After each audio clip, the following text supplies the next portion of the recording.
AP set 2024కి సంబంధించి third counselling ఉంటుందా అనేది ఇప్పుడు చాలామంది స్టూడెంట్స్ అయితే బాధపడుతున్నారనమాట. ఎందుకంటే ఫస్ట్ కౌన్సిలింగ్లో అయితే సీట్ రాలేదు, సెకండ్ కౌన్సిలింగ్లో అయితే సీట్ రాలేదు.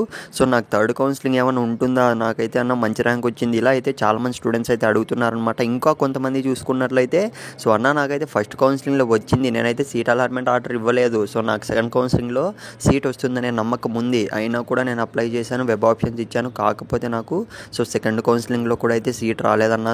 ఏం చేయాలని అయితే చాలామంది స్టూడెంట్స్ అయితే అడుగుతున్నారనమాట.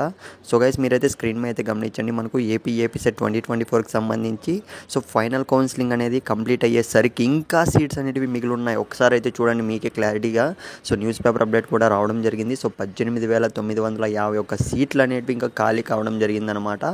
గైస్ మీరు కేవలం స్టూడెంట్స్ తప్పే అనమాట. ఖచ్చితంగా మీరు వెబ్ ఆప్షన్స్ అనేటివి ప్రాపర్గా ఇచ్చుకుంటే ఖచ్చితంగా మీకు సీట్స్ అనేటివన్నీ కూడా ఫిల్ అయ్యేవి. వెయిట్ చేద్దాం, ఇంకా మనకు థర్డ్ కౌన్సిలింగ్ ఉంటుందో ఉండదో అసలు మనకు క్లారిటీ అయితే లేదు. ఎందుకంటే ఇన్ కేస్ ఉంటే మాత్రం మీకు నేను ఎప్పటికప్పుడు అప్డేట్ అయితే ఇస్తూనే ఉంటాను. మన ఛానల్ సబ్స్క్రైబ్ చేసుకోండి, ఎందుకంటే మోస్ట్లీ మన స్టూడెంట్స్కి అయితే చాలామంది స్టూడెంట్స్కి సీట్స్ అనేవి రాలేదన్నమాట. చాలామంది అయితే స్ట్రగుల్ అయితే ఫేస్ చేస్తున్నారు. మీరు ఖచ్చితంగా ఇంకో కౌన్సిలింగ్ ఉంటే వెబ్ ఆప్షన్స్ ఇచ్చుకోండి, ఇంకా లేదంటే ఇంకో ఏం ఆప్షన్ ఉందన్న మాకు అన్న విషయానికి వస్తే డైరెక్ట్గా కన్వీనియర్ కాకుండా మేనేజ్మెంట్లో జాయిన్ అయిపోవడమే. మీకు ఏమైనా డౌట్ ఉంటే కామెంట్ చేయండి.